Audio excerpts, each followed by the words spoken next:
pahit terima, manis terima, kanan terima, kiri terima. Apapun itu kenyataannya bahwa manusia harus adaptif dengan kondisi apapun.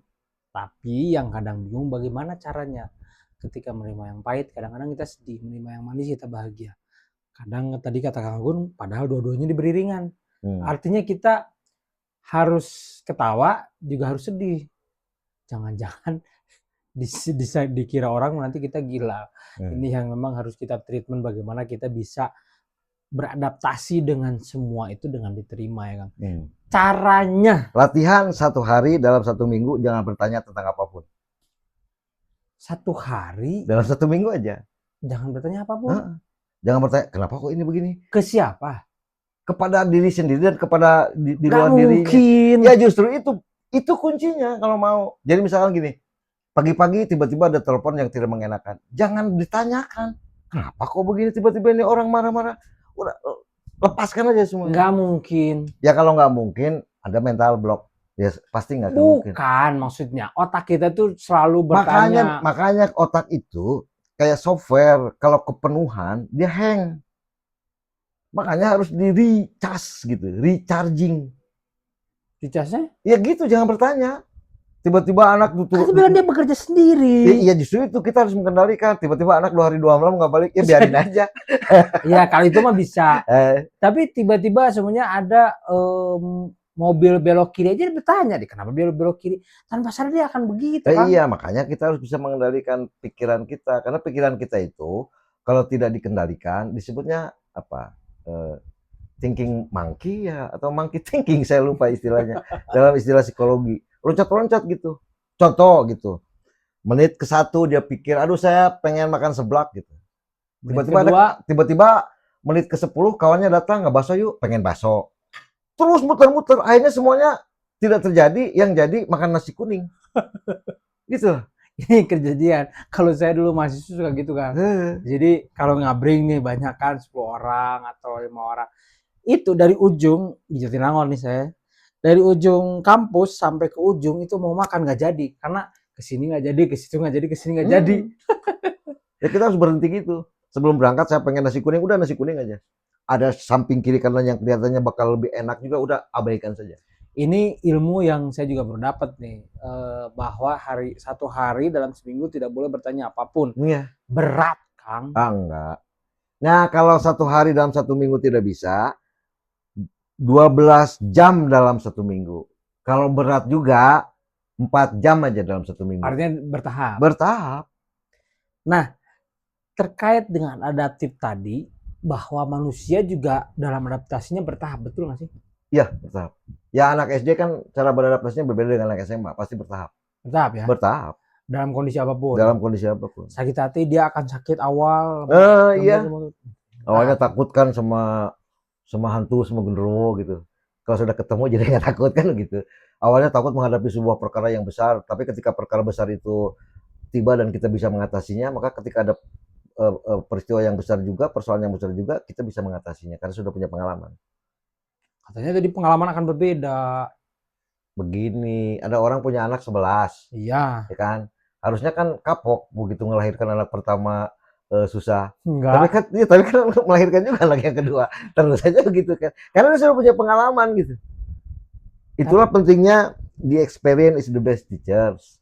Gitu The experience the best teacher. Kadang orang juga sakit hati gara-gara putus cinta. Tapi ternyata ucap lagi. Artinya memang adaptasi begitu cepat ya. Iya, harusnya adaptasi lah. Kan rumusnya sederhana, kalau kita ditinggal pacar, kita laki-laki ditinggal pacar gitu ya, tentu pacar kita perempuan. Obat yang paling cepat adalah nyari lagi pacar baru. Tapi ada juga yang susah. Ya silakan aja, kalau saya mah enggak. Ada juga yang lama. Ya tidak semua orang, tidak semua orang itu pasti berbeda. Artinya adaptasi setiap orang beda-beda. Beda dong. Jadi ada yang 1 hari bisa selesai. Ada yang seminggu, ada yang sebulan. Iya, nggak bisa. Tergantung kesiapan mentalnya aja. Artinya unik juga bahwa manusia tidak sama dalam bahasa.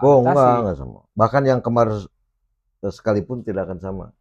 Semuanya akan beda. Akan berbeda. manfaat dari kita tidak bertanya, kita latihan dulu deh 2 jam tidak bertanya apapun, naik 4 jam, naik 6 jam, naik 12 jam.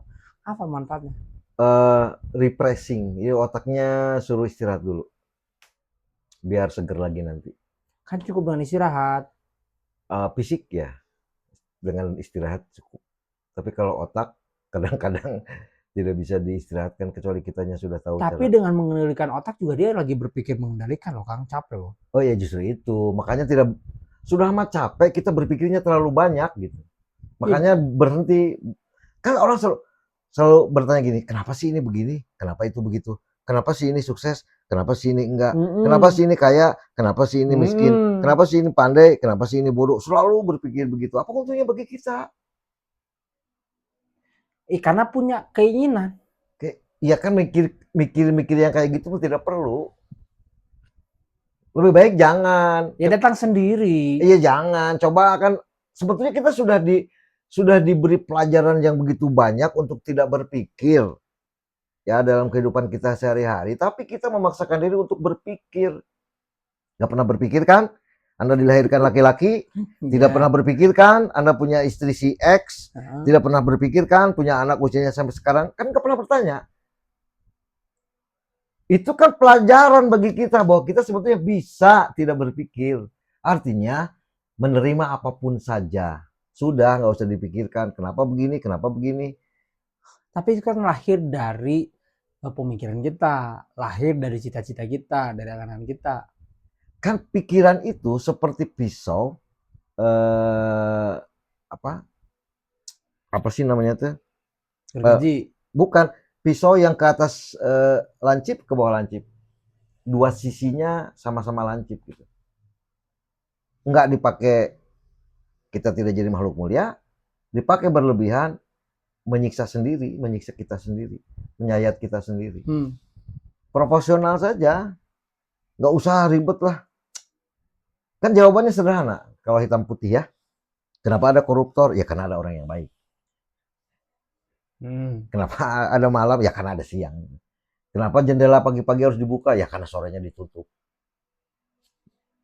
Simpel. Jadi nggak usah panjang mikirnya gitu. Ketemu jawabannya. Tapi kan harus visioner. Tidak semuanya harus divisionerkan. Manusia visioner, tahu-tahu besok mati juga mikirkan 5 tahun yang lalu. 5 tahun yang akan datang dipikirkan, bukan melalui ya. 5 tahun yang akan datang dipikirkan, tiba-tiba besoknya collab. Tapi kan hidup bukan buat hari ini doang katanya. Hidup mah hari ini. Besok kan harus dijagain juga. Besok itu misteri. Kemarin sejarah. Iya ya. Jadi apa namanya? Jangan berpikir besok bisa sedekah, jangan berpikir besok bisa berbuat baik. Sekarang aja. Tomorrow is history. Yesterday. Pas loh, bahasa Inggris tuh pas. Jadi nggak pakai. Today apa ya? Today-nya apa? Today present. Iya. Jadi kalau kemarin itu adalah sejarah, hari ini kenyataan, besok adalah misteri. Misteri, iya betul. Jadi semua ya tadi adaptasi kita terhadap apapun seharusnya bisa. Iya seharusnya bisa. Dalam kondisi apapun juga bisa. Bisa. Bahwa kita kenyataannya hari ini pahit hidup di rumah sempit atau kemudian rumah besar. Ya terima. Itu kenyataannya. Semua orang juga punya peristiwa yang pahit. Nah kita juga punya peristiwa yang pahit. Kalau kita mau menolak peristiwa yang pahit yang datang kepada kita, mau dikemanakan peristiwa pahit kita? Dikasihkan ke orang lain juga punya peristiwa yang pahitnya. Ya kalau kita mau menerima yang bahagia, ya terima yang pahitnya. Egois banget, pengen nerima yang baik. Enak. Yang nggak enaknya mau dikemanain? Ke orang lain kan? Iya. Orang lain juga punya yang tidak enaknya. Emang orang lain mau nerima? Ya nggak akan mungkin. Oke. Artinya adaptasi itu harus dan apa ya, hukumnya wajib bagi manusia untuk beradaptasi. Harus wajib. Bahwa beradaptasi, karena makhluk beradaptasi yang paling bagus itu manusia. Cuman tadi caranya yang memang kadang-kadang orang salah. Iya. Ada yang terlalu jauh berpikir, akhirnya kehilangan dirinya sendiri. Contoh yang sederhana gini. Kalau Anda punya anak SD kelas 6, anak kelas 6 jangan suruh diajak berpikir mau ke SMP mana. Terlalu jauh. Anak kelas 6 SD ajak berpikir lulus dengan nilai yang baik. That's it. Kalau sudah lulus dengan nilai yang baik, baru kita ngomong ke SMP mana. Stepping gitu. Terlalu jauh berpikir, jangan seperti mahasiswa sekarang. Tidak semua tentu ya. Saya ngasih contoh. Dia mau bikin skripsi judulnya pelayanan publik. Oh, tapi di bab pendahuluan dia ngomong bahwa Indonesia adalah negara demokrasi. Ya, saya bilang, Anda mau penelitian demokrasi atau pelayanan publik gitu? Straight to the point aja. Di latar belakang pelayanan publik Indonesia buruk nih datanya. Ini yang kadang-kadang salah nih. Ini kan perspektifnya memang sudah menguasai. Tapi kalau bagi mahasiswa ya wajar-wajar aja, Kang. Jangan begitu dong. Ya kan tugas saya, tugas dosen kan. Tugas dosen mengarahkan. Nggak salah kalau saya tanya, Anda mau penelitian. Artinya nggak salah juga mahasiswa begitu. Iya, karena membacanya, reading habitnya jelek. Oke, itu mah sudah kita bahas. Artinya dalam kesempatan ini bahwa manusia wajib beradaptasi. Wajib. Dan kalau tidak mau beradaptasi, dia akan digilas oleh perubahan itu sendiri. Dengan kenyataan itu. Iya, kenyataan itu yang akan menggilas dia. Oke, demikian. Terima kasih.